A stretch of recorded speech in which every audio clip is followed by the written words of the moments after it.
Hi everyone, it's John Kearon, Chief Juicer of Brain Juicer, and I'm chatting with Olaf Willoughby. We're going to chat about storytelling because it's something that Yes. we've been working on for some time, and you've done some amazing work, and I know it's close to your heart, along with photography, which you do just superbly, and have published a couple of books with some of your photographs. But let's talk about this because I mean you were research director at Heinz for Europe, for many years, so you know the client side. You've also been on the agency side, and you've seen Brain Juicer and what we're trying to do. And you're quite passionate about, can we please get above the data and help it have some impact, tell a story that moves people. And I don't know, I mean, maybe just share a little bit about, how you even came to, be working on it and what it means to you. Okay, John, thank you. I think that people have probably for a decade said, oh my God, not another overhead projector presentation, that big deck of acetates, it's so dull. And people somehow want to demonstrate rigor. They want to get out of some guilt factor that they haven't put enough work into it. So they want to show everyone how hard they've worked and give lots of information. But I think there's been a sea change in the last, 3 years that has totally changed the landscape for presenters and for audiences. And that's where storytelling comes in. And that change is the fact that audiences are now totally accustomed to Twitter, Facebook, Flickr, sharing, social media. Attention spans are said to have become shorter, and certainly from qual research, we know that that is true, and I believe it's true in quant from questionnaire length. But on the other hand, as presenters, we now have access to more data probably than ever before. So you've got these two opposing forces. Yep. Olaf, do you think in part that we're no longer as impressed with, if you like, a debrief, which is parting some new data? Data, I remember someone saying a little while ago, which I loved, we used to basically have our bucket and we would lower it down to the bottom of the well and very carefully draw up the data. Yeah, this was the Yeah. process, and therefore the debrief was always it had some excitement that you were going to reveal the data that had been drawn from the well.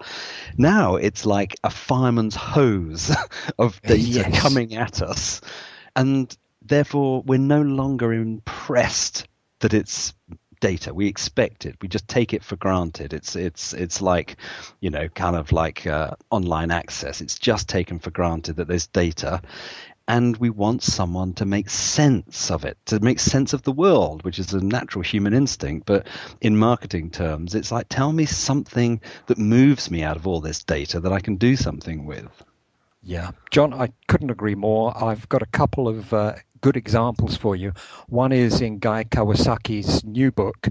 He's got a lovely little line. He's talking about how people communicate with one another. And he says, I can never remember disliking an email because it was too short. Great. It's a lovely statement, and it just encapsulates the mentality today. And a second example of that would be the lovely TED Talks website have recently decided to go into TED Books. And what they say on their site basically is 60,000 words used to be the amount of words that a publishing company needed in order to make the business model of a printed book work. But nowadays, attention spans have diminished, and what we need to do is probably something more like 20,000 words or less.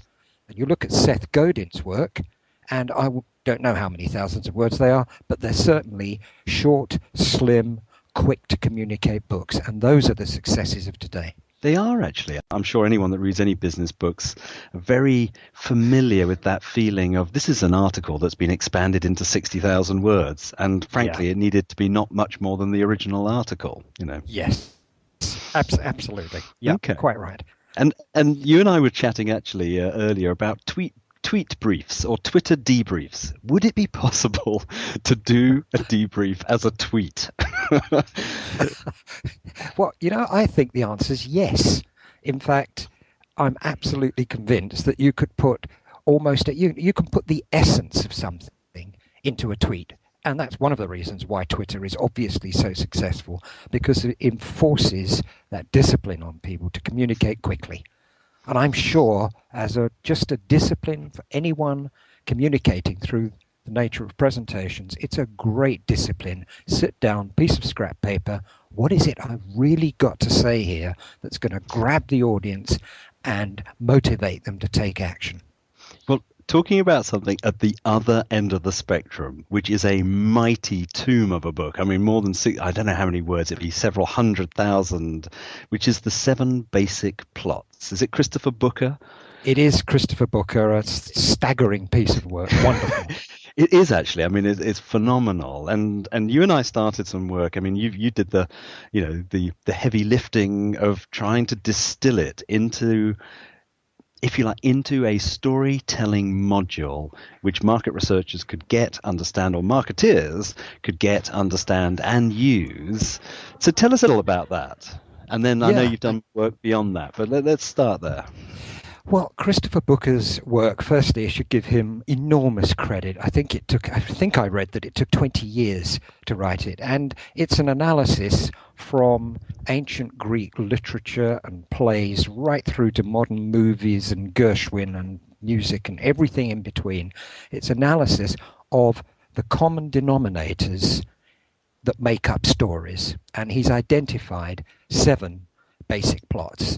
And it's a really stunning piece of work, really very, very clever indeed. And what we did was to sit down, look at that and say, okay, let's bring this to life in terms of brands. So if you've got a tragedy, what would a good old book be? What would a good new movie be? What brand might typify a tragedy? What social event might typify a tragedy? And we did that with comedy, The Quest, Voyage and Return, and so on, and all of the 7 plots. And I really think that on the presentations that I've done, this really engages the audience because it's not data at all. It's actually taking the data and working it into a memorable story that actually chimes with people and helps them kind of then go on to the data and actually memorize the important parts of it. And doing it on brands, the brand story. I mean, I saw it firsthand. It works beautifully. You know, Apple is almost a rebirth story, isn't it? I mean, it nearly went, and it's been reborn. And there are other ones which, I mean, Google is the Quest, of course. You know, it's a classic quest for the Holy Grail kind of thing of information in their case. What we came up against, though, was outside of a big strategic brand review. Could storytelling be used at a more every presentation, everyday level? And I know you've done some work, distilling 6 questions, I think, which people can ask and then use just to create a story, frankly, around anything. Yeah, absolutely. One of the reasons is the 7 basic plots is so comprehensive and so good that it's almost intimidating for people. Particularly if you haven't read the book, then it's even more intimidating. So what I needed was something that actually said, so what are the sources of stories? And then how do you go about creating the story? And I find that the sources of stories that people within the marketing and business community will work readily with are firstly any consumer stories in research data. Secondly, any client stories. So companies have company mission statements, they have strategies in categories, they have brand stories, and also, of course, there are insight stories too, because most insights take the form of a story. And so I've started working in workshops with people using those as sources of material, and I've come up with 6 questions which then help to move people from, if you like, the left brain of the data through to the right brain of the actual story itself. And I've done that mainly through analogies, because I think an analogy is just a really simple, easy way for people to get on, because we all use analogies all the time in conversation, in everyday life. Fantastic. And just one example to finish. Okay, if you think about the way we currently analyze and present information, it's a little like panning for gold. So you've got your pan and you're shaking it from side to side and you're letting the grit and the dust fall through and you're left with nuggets. And normally what people do, because they've only got 5 minutes to go before they're presenting, they take the nuggets, they put them into a bullet point management summary, zap off to the client and present it. And what I maintain is actually what we need to do is take it further. It's not simply like crafting the gold nuggets. It's actually taking the nuggets and making them into a fine piece of jewelry. And that jewelry is in fact the story. The emotion lies in the jewelry, not in the nuggets. The nuggets is the territory of you're as good as your last presentation. And the jewelry is the trusted advisor relationship with a client. Fantastic. Well, look, it was great fun chatting. Short and sweet, and perfectly succinct as always, Olaf. Unlike me. John, thank you very much. I've enjoyed it. Thanks for listening to Brain Juicer Bites. For more about Brain Juicer, visit our website brainjuicer.com.